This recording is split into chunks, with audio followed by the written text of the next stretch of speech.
Et salut, ça fait longtemps, une semaine, entre le dernier épisode et aujourd'hui, j'espère que vous allez tous très très bien. On se retrouve pour ce 4e épisode de Secret Invasion. Mettez-moi directement en commentaire votre avis sur ce 4e épisode et même sur la série en général, si vous pensez que la série est aussi bien que vous l'attendiez, ou est-ce qu'elle vous déçoit. Pour le coup, moi, la série, je la trouve vraiment super bien, je suis toujours aussi hypé, semaine après semaine, je trouve que la série garde la même qualité, mais je trouve qu'elle ne grandit pas la qualité. Parce qu'en fait, il faut dire que la qualité est là, présente de manière, on va dire, constante. Donc pour moi, la série, elle fait ça en fait. Elle reste de manière constante, et elle ne fait pas, on va dire, de manière ascendante, on va dire. Voilà, ce qu'on va dire comme ça. Et donc, ce 4e épisode, qu'est-ce qu'on en pense ? Donc je tiens à préciser bien évidemment que dans cette vidéo il n'y aura que des spoilers, donc si vous n'avez rien vu de Secret Invasion, allez voir la série et puis revenez une fois que vous serez à jour pour cette critique. Maintenant que c'est dit, qu'avons-nous pensé de cet épisode 4 ? Eh bien il faut savoir déjà que l'épisode 4 de Secret Invasion est l'épisode le plus court de la série, avec 37 minutes d'épisode, qui est vraiment très très court pour le coup. On avait l'habitude avec les 3 premiers épisodes d'une 50aine de minutes environ, avec le générique bien sûr, et ici 37 minutes avec le générique, ce qui réduit environ l'épisode à 32 minutes juste d'écran. Voilà. Je trouve ça un peu dommage, qu'il soit pas aussi constant au niveau du rythme, de la durée des épisodes, mais dans cet épisode, il se passe beaucoup de choses, mais je pense qu'ils auraient pu se permettre de rallonger de 5-10 minutes peut-être l'épisode, pour vraiment avoir le temps d'exploiter certaines choses, parce que il y a certains moments dans l'épisode qui vont assez vite, je trouve. Il y a aussi des épisodes, des personnages qu'on ne voit pas du tout dans l'épisode, et d'autres personnages qui, voilà, ça va assez vite. Donc, l'épisode commence tout simplement par le personnage de Gaïa, donc que vous voyez ici avec Talos, mais c'est pas exactement l'image que je voulais vous montrer, mais Gaïa. Donc au début de l'épisode, on se souvient donc à la fin de l'épisode 3 qu'elle s'est fait tirer dessus par Gravik et qu'elle était donc présumée morte. Eh ben, on se rend compte qu'au final, Gaïa est vivante et qu'elle a le pouvoir de se régénérer grâce à Extremis, comme Gravik l'a fait. Et on se rend compte qu'elle a pu aller dans la mémoire de la scientifique qui s'occupait un petit peu des expériences concernant les Super Skrulls. Et grâce à ça, elle a pu devenir elle-même une Super Skrull. Ça pourrait être très intéressant par la suite. Et ça, j'ai hâte aussi de découvrir. Est-ce que Gaïa va affronter Gravik en tant que 2 Super Skrulls? Est-ce qu'on va avoir vraiment un combat vraiment incroyable à la fin de la série? C'est pas impossible, connaissant les pouvoirs maintenant de Gravik, avec Groot, Cool Obsidian, Extremis et l'autre, je ne sais plus c'est quoi. Bref, en tout cas, il y a quand même pas mal de pouvoirs qu'ils peuvent acquérir en tant que Skrull. Donc le personnage de Gaïa, qui n'est pas morte au final, et c'est très intéressant, mais c'est tout ce qu'on va voir du personnage dans l'épisode. Et ça, je trouve dommage. Dommage dans le sens où on a un épisode de 37 minutes qui aurait pu durer 50 minutes si on avait rajouté l'une scène ou l'autre avec Gaïa. En parlant de Gaïa, on va rester un petit peu sur elle, parce que plus tard dans l'épisode, on va pas faire de manière chronologique, je vais plutôt faire un petit peu plus comme je le sens, parce que là ça me vient en tête. Un peu plus tard dans l'épisode, on découvre en fait ce Skrull-là, un Skrull féminin, qui prend sa douche en réalité, et tu vois que c'est un Skrull féminin, tu vois le visage fin, même qu'elle met une serviette au niveau de la poitrine, qu'elle a des chevilles assez courtes, la façon de se comporter, ça fait vraiment très féminin pour le coup, et en fait, ce Skrull-là, on pouvait penser donc que c'était la version Skrull de Gaïa, donc jouée par Emilia Clarke. Mais en réalité, cette Skrull n'est pas Gaïa, mais en réalité Rhodey. Donc oui, l'épisode 3 nous laissait teaser comme quoi Rhodey était bien un Skrull, mais là c'est bien confirmé, une Skrull a pris l'apparence de Rhodey. J'ai vu qu'il y avait certaines personnes qui disaient que c'était peut-être Gaïa qui prenait l'apparence de Rhodey, mais je trouve que ce serait totalement incohérent avec le fait que Gaïa puisse s'introduire à la fois au gouvernement, travailler avec Fury, mais aussi avec Gravik. Je trouve que c'est tout à fait incohérent. Donc, pour moi, ce genre de rumeur-là n'est pas vraiment réel. Donc voilà, on apprend donc que Rhodey, donc, enfin on apprend, on nous confirme que Rhodey était bien un Skrull depuis le début de la série, et peut-être même depuis plus longtemps que ça nous laisse poser avec une certaine discussion qu'il a avec la femme de Fury. Et donc Rhodey, pardon, Rhodey, dans la scène d'après, se retrouve donc avec Fury, qui s'est introduit dans son appartement. Ils ont une discussion, et en fait, Fury essaye de retrouver l'amitié de Rhodey, pour essayer de revenir, on va dire, à charge, qu'il ne soit plus viré. Donc, le personnage de Rhodey ne serait, de Fury, pardon, apporte sa bouteille de whisky, je sais plus trop à quoi, de bourbon, et ils discutent, ils boivent un verre ensemble.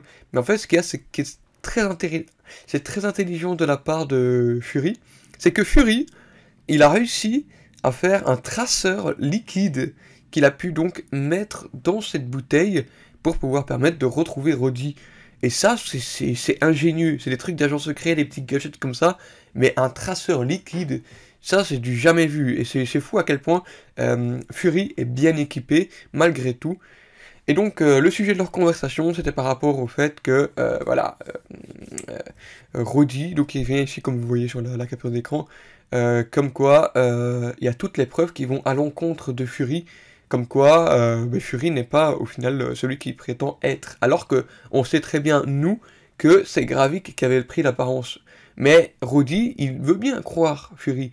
Mais je pense que le monde entier n'est pas prêt à s'imaginer que, oh tiens, comme par hasard, Gravik, c'est un homme d'1m80, un noir avec un bandeau, voilà, c'est ça qui fait que ça pose problème.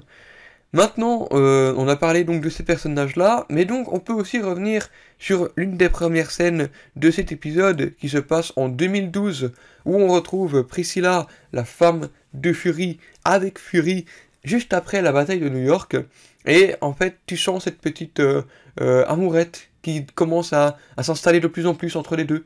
Voilà, elle lui fait lire un poème, tu vois qu'ils discutent, tu sens qu'il y a de l'amour qui flotte pour le personnage de Fury, et ça je trouve ça très intéressant de pouvoir aborder un Fury autrement que sur les fonctions, le côté colonel, etc.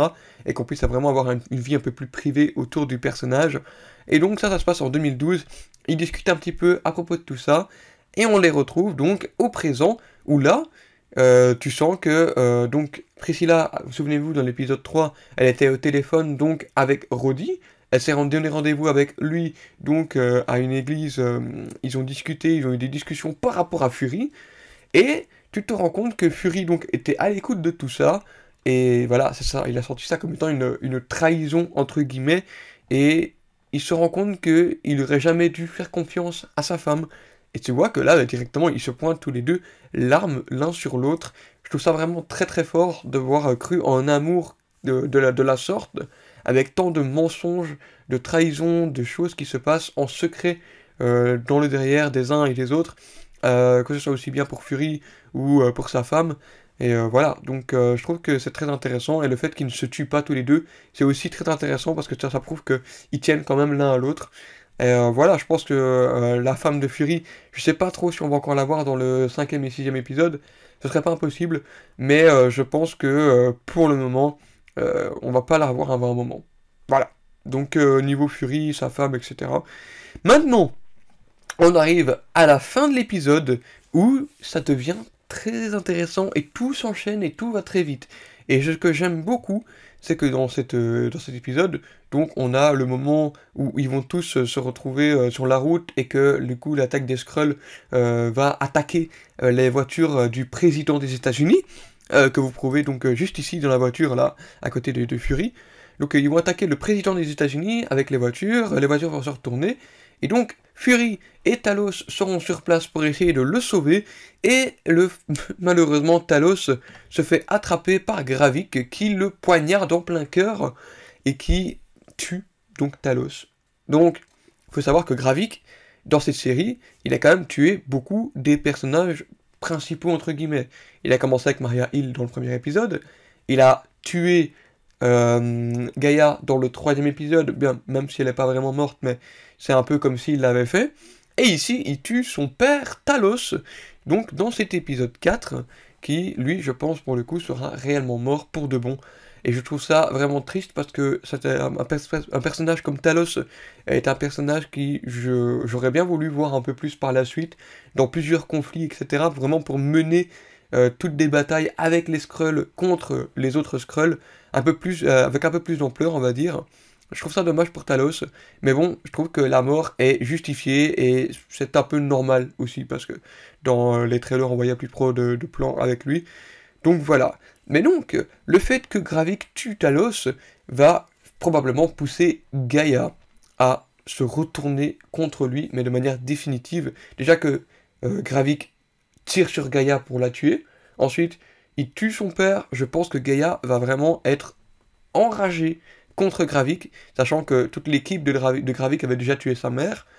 Là, elle va être que contre lui, et donc on va vraiment avoir, je pense, une alliance Gaïa avec Fury dans l'épisode 5 et 6. Maintenant, on peut revenir donc sur ce personnage-là, donc le président des États-Unis. Il a été sauvé par Talos, mais donc Talos l'a sorti de la voiture et Fury l'a embarqué avec lui. Donc je pense que ça pourrait être très intéressant, c'est que pour les prochains épisodes, qui est vraiment Fury qui puisse vraiment expliquer tout ce qui s'est réellement passé et que donc le président prenne des positions et puisse, on va dire, aider Fury, essayer de le réintégrer dans l'équipe à la tête, je vais pas dire du Shield, mais dans ses fonctions, pour qu'il puisse mener à bien cette guerre contre les Skrulls, parce que là, Fury va clairement lui dire que c'est les Skrulls qui l'ont attaqué.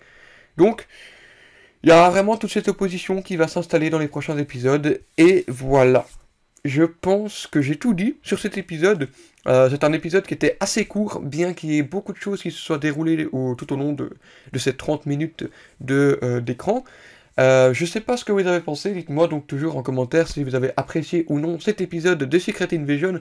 Moi je le trouve toujours aussi bon, pas au-dessus des autres, mais toujours aussi bon. J'espère juste que les 2 derniers épisodes vont vraiment faire un bon dénouement et que tout va être vraiment bien ficelé de A à Z sans qu'il y ait trop de facilité scénaristique.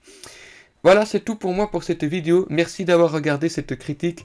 N'hésitez pas à vous abonner en cliquant sur le bouton juste en dessous de la vidéo ou encore à me suivre sur tous les réseaux, à savoir TikTok et Instagram pour ne manquer aucune de mes autres prochaines vidéos. Et il ne me reste plus qu'une dernière chose à vous dire, c'est à la prochaine pour de nouvelles vidéos. À très bientôt.